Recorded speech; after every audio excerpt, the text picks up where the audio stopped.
Welcome back to BTL Productions. Today, we are going to talk about Honda's $15 billion EV plant, which has been put on hold for at least 2 years. What's the story behind this? We'll roll the intro and we'll get right into it.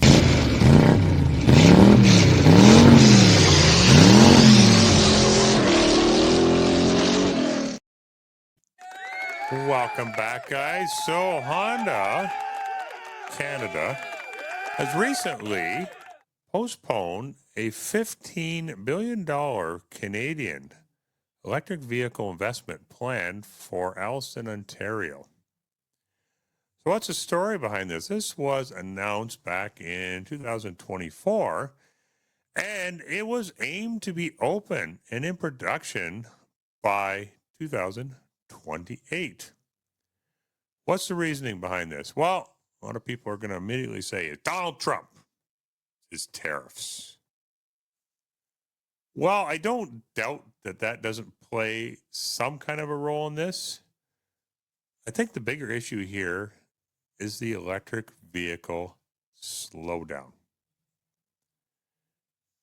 This plant was expected to have produced 240,000 vehicles annually, create around about 1,000 new jobs in addition to the 4,200 existing jobs at the plant. But as we've seen in recent months, the EV demand has slowed. People aren't ready to adopt it right now, not at least in the numbers that the government wants you to. The bigger issue or role I think Donald Trump plays in this is the fact that he's giving people back freedom in America. And when something happens in America, it's going to happen in Canada as well. Canadians aren't going to sit by and think, well, the Americans aren't being forced to buy a car they don't want. Why should we? It will be very interesting to see if the mandate put in place by former Prime Minister Justin Trudeau actually stays in place in the coming months.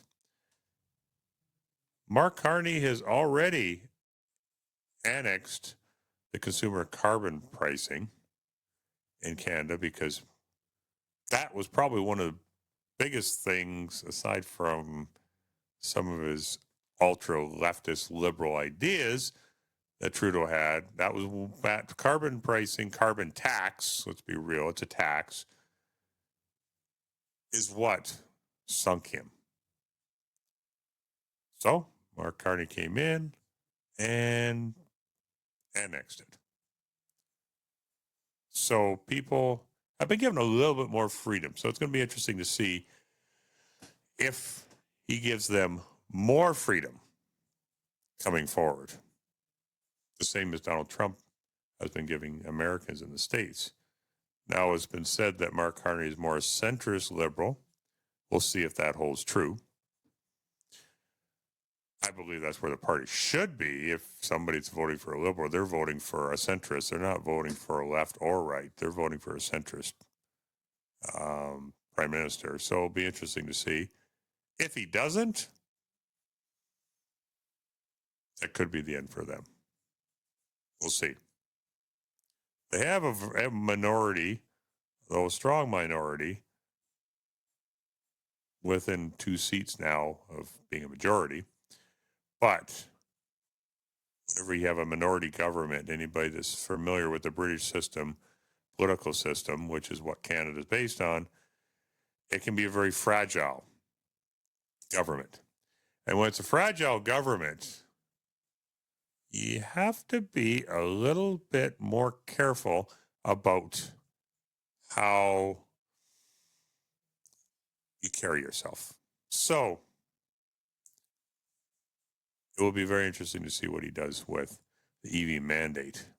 Now, Honda states that this is a temporary shutdown with no specified end date. So anybody's guess is whether or not this will be temporary or not. It's going to probably, in my opinion, it's going to depend on market demand. And if the market demand for EVs doesn't strengthen, I think this thing's dead in the water.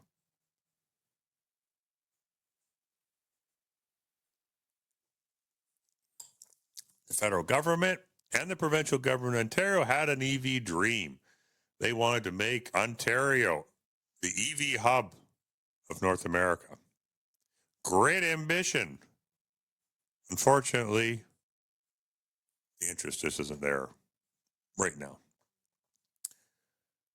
I think you're going to see hybrids being more prevalent, far more prevalent than what an EV is, but we'll see. So both the federal government and provincial government in Ontario ponied up $2.5 billion with a B dollars to Honda to build this plant. So one way or the other, they're going to have to make good on this promise, offer up something else, or give back the money altogether. So it'll be interesting to see what happens. But anyhow, I just thought I'd bring this news story to your attention, give my 2 cents on what I think is behind it, and give you my view from behind the wheel. Look forward to seeing you guys in the next video. And as always, have yourselves a great day. Never slow up, no I don't take shit. I got no love for the fakeness. If you wanna play tough and wanna hate this,